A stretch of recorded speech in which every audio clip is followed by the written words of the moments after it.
Good morning, David. Really good to talk to you again. There's been a lot of controversy over this barge, hasn't there? And the fact is that this barge can accommodate something like 500 asylum seekers. And many people are actually saying it seems that the facilities on board really aren't that bad. The fact is each room has an ensuite bathroom, it has a shower. Also, they are sharing these rooms with bunk beds. But actually, when you look at the detail, there's a TV room with a big screen sofas, a multi-faith prayer room, a classroom. Also, they get food provided and the menu looks quite nice. They've got a gym, they get healthcare, they get many things that many people in this country who can't find a house don't get.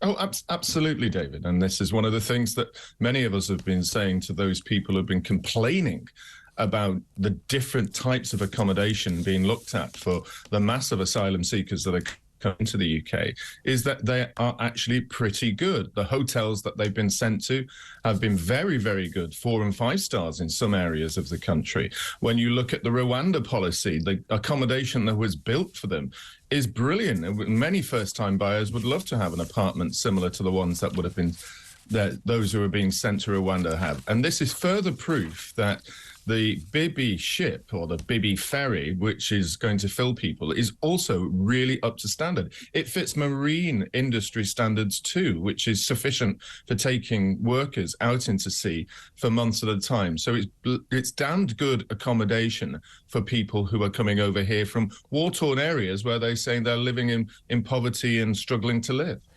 There has been a lot of pushback, though, hasn't there, locally about this barge? I think people don't want the barge to be there. But at the same time, the other thing that I wonder about, and I wonder what your thoughts are, on the fact that the asylum seekers are free to come and go. There is a bus service, actually, hourly between 9 o'clock and 11 o'clock at night to take asylum seekers to Portland or Weymouth. There is no curfew, but if they're not back, they get a welfare check. What I didn't realise was that they're also free to leave the port for 7 consecutive days and nights at a time, or for 14 calendar days and nights within a 6-month period.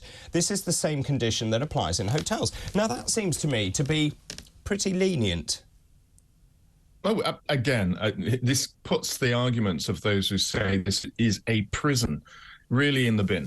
There's no argument that these people are being imprisoned in there when the fact that they can move around as freely as they want for as long as they want, just because they've got to turn back up at night at 11 o'clock is not really that onerous. Again, one has to ask the question, you've been fleeing torture, you've been fleeing war, you've been fleeing all these things that make you suffer, and here you're being given the opportunity of great accommodation, but free bus journeys, free healthcare, the opportunity to be educated and move around freely, and even have a 2-week time away from the place that you're staying in within 6 months. I don't think there's any real strong argument to say that these people are being imprisoned or this is difficult accommodation for them. And also, of course, this is part of the government's wider package. They got the illegal migration bill through finally. They're very pleased about that. I think Rishi Sunak will be breathing a sigh of relief as a result of that. And of course, it's important because it sends a message to people who are thinking of coming to this country that if you come on a small boat, you cannot claim asylum, that you'll be detained and you will be removed. And of course, the government has now promised safe and legal routes as well. So we've got that, we've got the barge, we've got all these 2 RAF bases as well. Do you think that's enough? Probably not at the moment, but it is a good start, because if you look at the numbers that came just last week, David, it was 1,200 came over the channel, so you would need 4 Bibbies to be able to host them. Our research has said that the cost of asylum and immigration across the whole spectrum, from receiving these people, picking them up in the channel, right through to health, education and law enforcement, is £8 billion a year. The government is saying it's only $3 billion a year for the asylum process. I think they're vastly underestimating that for political reasons. So they really do need to do something a little bit more than this. The deterrent factor, though, will only happen really when people are being sent to Rwanda, and if the government is capable of getting other countries to come on board and more planes being able to remove these people as quickly as possible.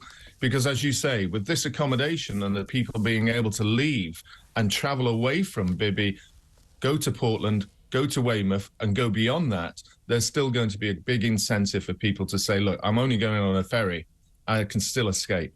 Can I just ask you one thing? It seems to me that some Conservative ministers simply don't understand the scale of the problem. I've heard them repeating facts that simply aren't true, saying that actually the numbers coming over here are far lower than they actually are. Now, in terms of the electoral prospects of the Conservative Party, I think this is pretty much up there as one of the biggest issues facing the country.